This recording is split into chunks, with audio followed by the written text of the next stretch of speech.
രാഹുൽ മാങ്കൂട്ടത്തിനെ 3 ദിവസം police custody കൊടുത്തു.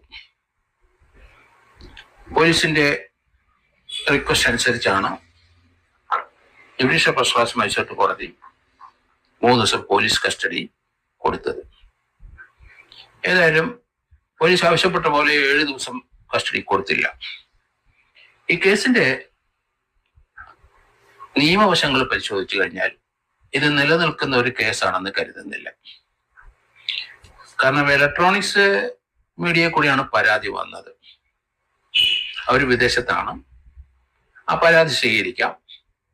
അങ്ങനെ വരുന്ന പരാതി അത് ആ കക്ഷി 3 ദിവസത്തിനകം SHOയുടെ മുമ്പിൽ വന്നിട്ട് അവിടെ ഒരു മൊഴി കൊടുക്കണം, ഒപ്പിട്ട് മൊഴി കൊടുക്കണം. എങ്കിൽ മാത്രമേ ആ കേസ് നിലനിൽക്കുള്ളൂ. ഇതാണ് 173